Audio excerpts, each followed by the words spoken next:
everybody, and welcome to the Fast Forward Podcast. I am your co-host, Ron Swidler from the Gettys Group. I'm Adam Kubrick from Global Allies. And we are thrilled to have you guys with us. We are in the final countdown, actually, towards what will be the fourth annual Fast Forward event. So exciting. I can't believe, actually, that we've gotten this far and no one has fired us yet. People still keep showing up. There are a couple things that I want to make sure that we're talking about on the podcast. First of all, let's talk about what happened last week in New York, which is amazing, ridiculous. Okay, Venus Williams was in the studio with us. Super cool studio, amazing woman. Yeah, she was so awesome and so gracious, and we had a great conversation about design, about her travels, and she just, I think she wowed all of us with just how smart and interested and interesting she was. And at the end, she was very sweet to say one day she hopes to make it to Fast Forward as well. By the way, she said that for the past 3 years. So I do know she's busy. Hope. I do know she's her busy, day job. But we do have some great representatives from V-Star Interiors there this year, her interior design company. But yeah, it was amazing to sit down with Venus and get to understand a little bit more about her design process. Yeah, I mean, she's doing really cool things. She's not just saying, I want to be a designer. She is a designer. Right. That project with Airbnb she's doing with Nido Development and Kissimmee, I mean, that's a big deal. I mean, the whole idea of taking hospitality as a hybrid with residential in the same community, it's a really interesting model. And of course, she's going to be in Chicago, actually, tomorrow at the Midtown Hotel and Club for a great project that she did there. And I think that as she goes further into hospitality and further into design, we're only going to see more and more interesting things come out of her studio. Yes, and I think she approaches things with such a unique perspective, given her background and given how disciplined she is as a person.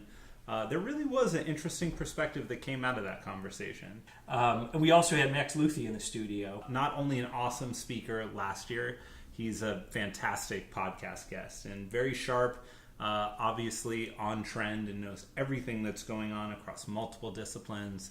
And it was a lot of fun talking to Max as well. Yeah, I'm looking forward to sharing that podcast with everybody. And then, of course, he's going to be back this year sharing some trends and insights and then helping us with a workshop that we'll tee up a little bit later. Absolutely. Well, let's talk about this year's event. Yeah. Oh, my God. It's nearly here. October 7th through 9th, Nashville, Tennessee. So let's talk a little bit. Why Nashville? How did we pick it? Why did we end up there? It, honestly. Why did I pick it? Nashville. Why did you pick Nashville, actually? You know, Nashville is, it's not fair to call it an up-and-coming destination anymore. It is certainly, risen to one of the premier tourist destinations in the U.S., there's so much going on both downtown, which is just incredibly vibrant, but also throughout the city. There's a lot of hotel development going on. We're developing a hotel in Nashville right now, as a matter of fact. So throw our hat in the ring with the other hospitality ventures. Absolutely. And we talked a little bit about that project when you and I were down in Nashville. It's going to be very cool.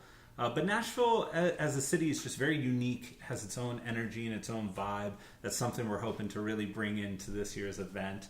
And also, we had some great partners who were attendees at last year or previous year's events who were kind enough to really extend an unbelievable level of hospitality towards us. And without them, there's no way we would have been able to do this year's event in Nashville, because as it's a town on the rise, the prices are on the rise as well. Let's thank them publicly. Absolutely. Okay, so Bob Ekman, longtime friend from More American Hospitality, arranged for Fontanelle for us, which is an incredible venue. I mean, this is Barbara Mandrell's former mansion, log cabin, beautiful, kind of off in the woods. It's going to be a great place for us to be. Yeah, very cool spot for day 2.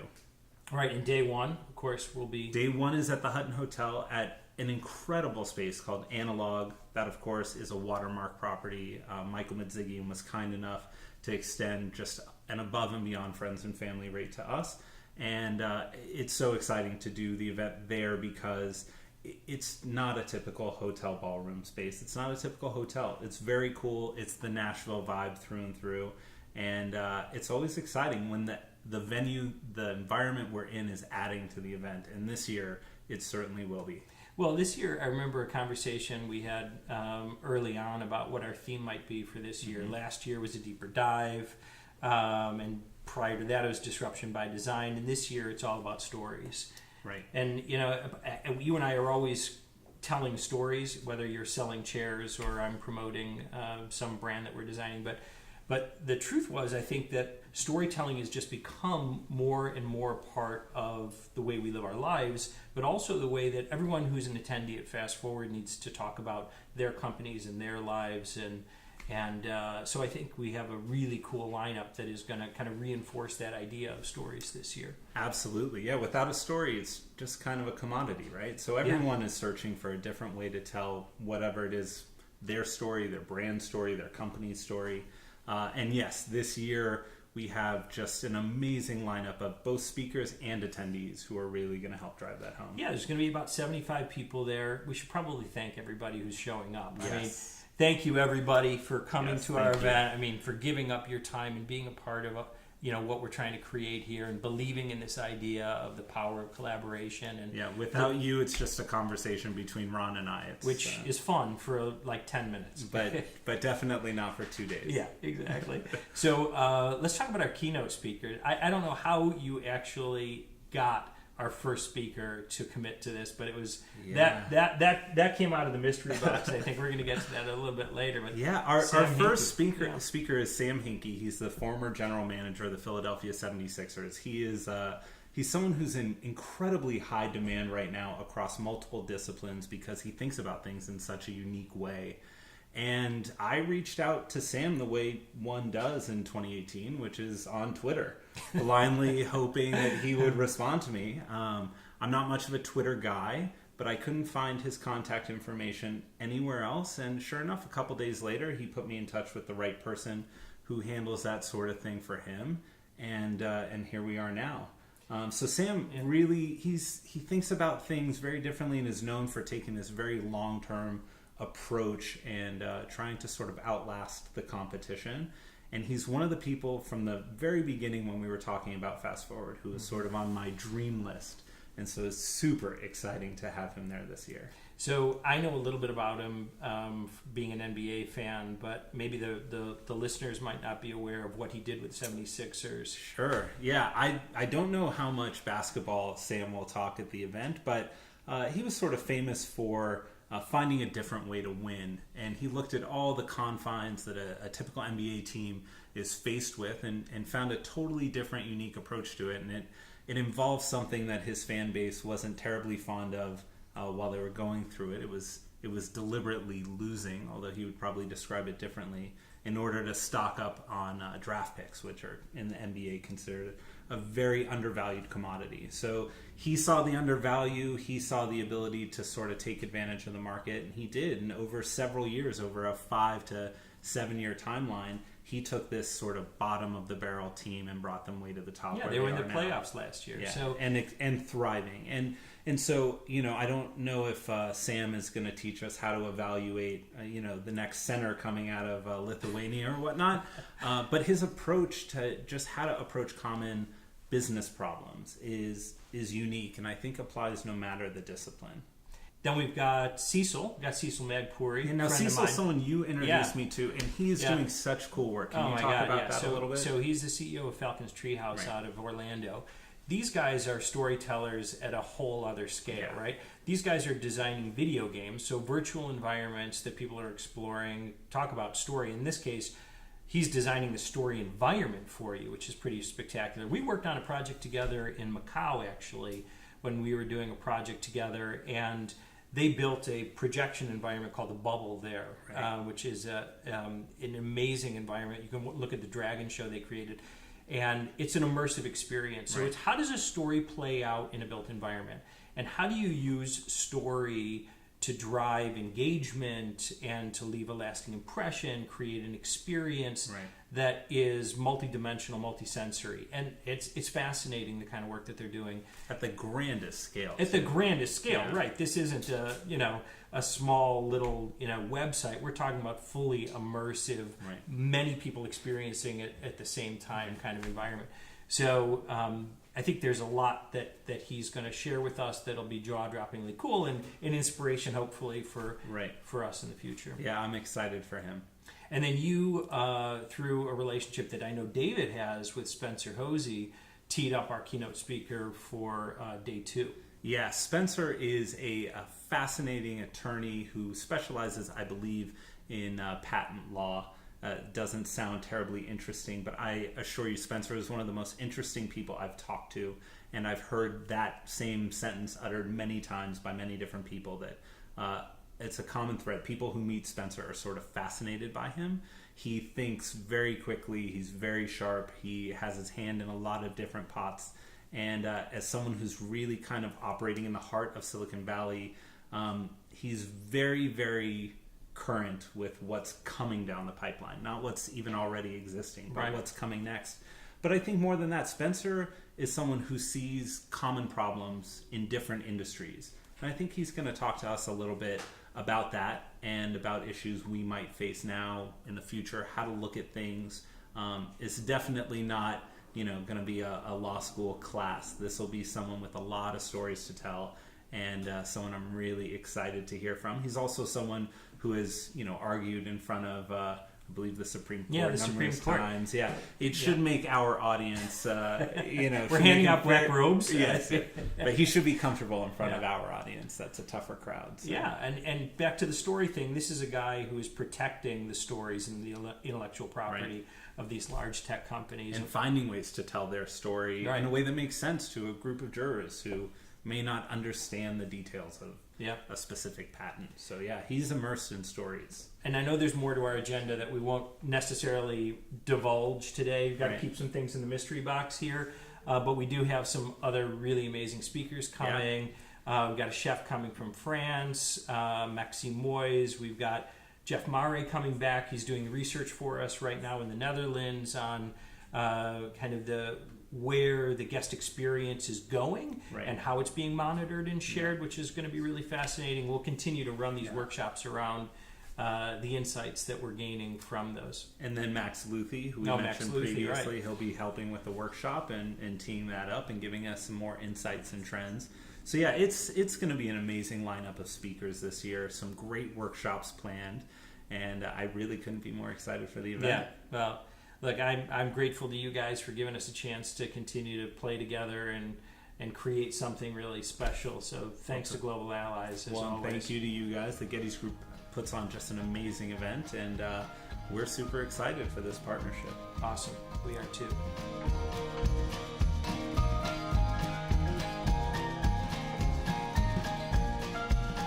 So we are incredibly grateful to you, Venus, for joining us in the studio. Everyone should know you as the tennis superstar and just a legend in sport, honestly. But more and more people are getting to know you for what you've accomplished off the court and the beautiful interior design work that you're doing out of West Palm Beach and your fashion line 11.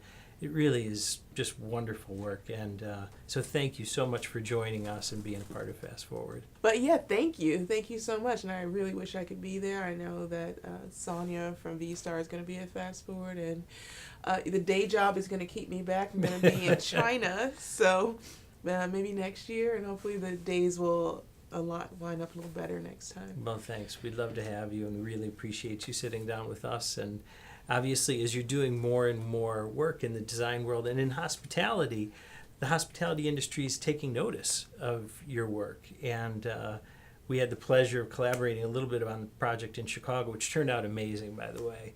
I really love how it turned out. I went in and I had to go right to the tennis ball wall, actually, and touch the wall because it was just so cool. How did you do that? What's interesting is in that room, I actually got vetoed. I was like, I do not want to be on the wall.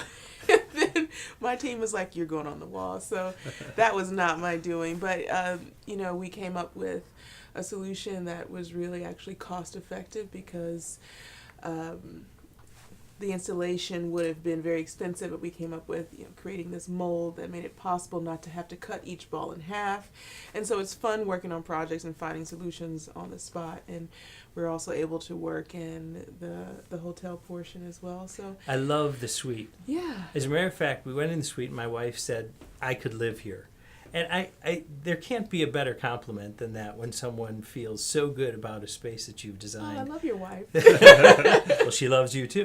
And then And I think that that's part of our aspiration as designers, right? Is to create spaces that make people feel good. Do you think about that when you're designing? Definitely being able to create a space that makes you feel good. And I feel like this space is also very me. And there's something very calming about it, but also something quite eclectic about it, too, at the same time. But it doesn't go so far that you feel uncalm in the space. And so when you're there and you're doing your workouts and whatever it is that you're doing there, socializing, you go back to your room and it's you find solace. So it is amazing to have a design and then to have it come out as amazing as it did. That doesn't always happen. Sometimes, right? They don't follow the plan, and then you look at the What? project, and you're like, that was not in the specs. So this was an amazing opportunity to work, obviously, with you and a team that really made it happen, and something you can be quite proud of.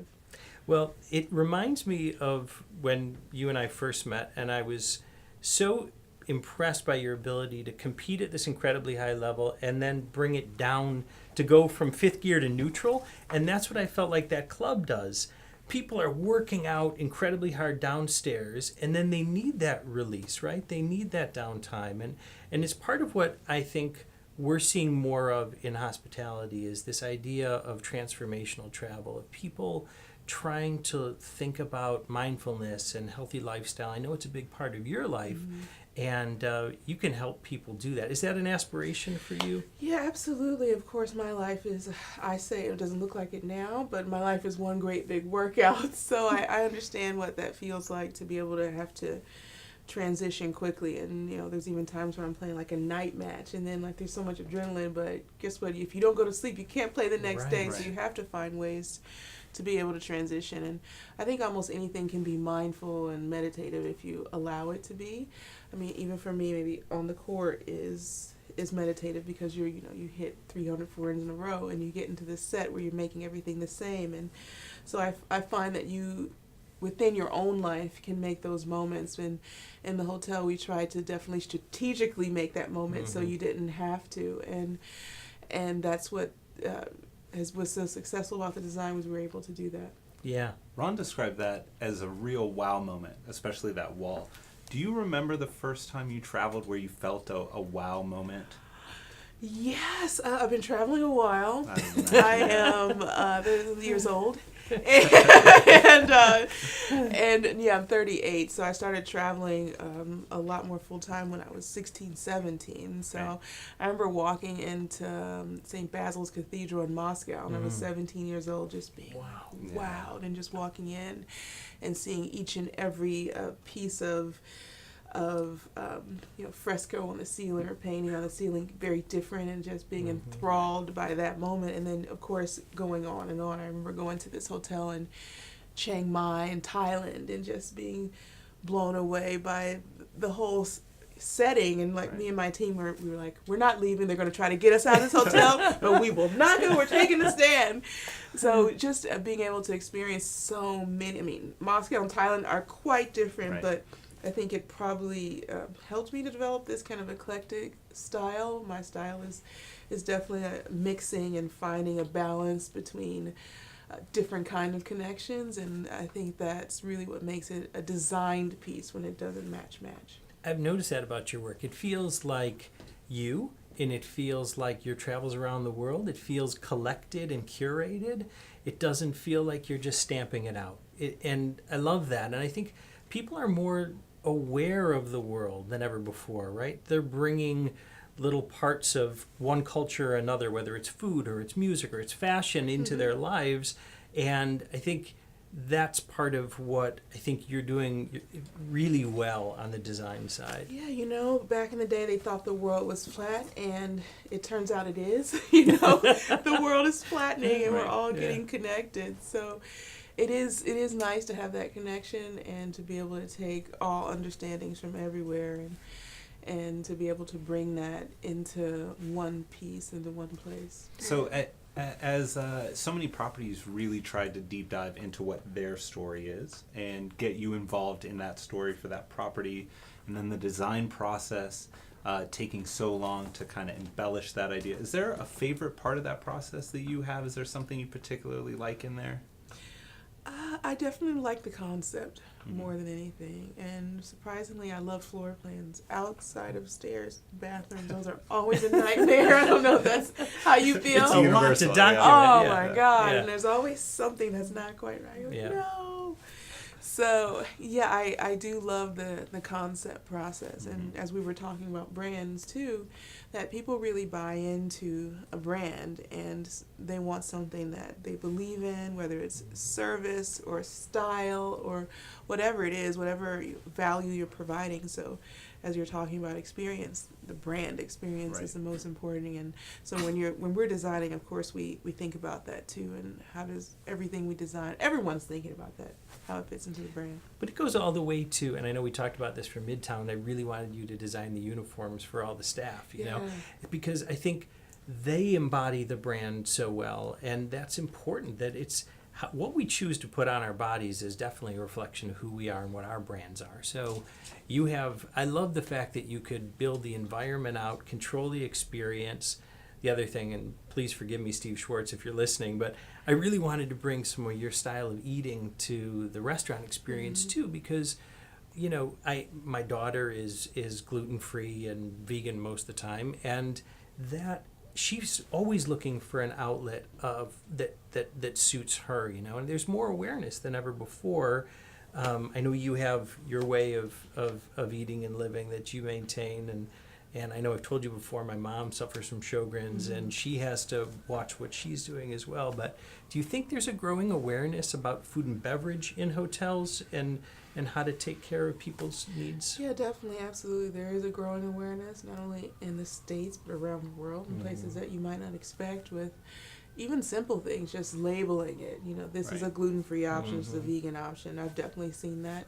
It can definitely grow, and I definitely would have loved to have done all those ideas, and those were great brainstorms, and there just isn't room all the time to do Yeah, it all, whether that's it's, true. you know, whatever reason there wasn't enough room, but I'm sure Yep. we'll work together and do something. I want to, and I got excited when I heard you got that project with Nido, and that you're doing that Airbnb and community living kind of thing. Can you talk a little bit about that?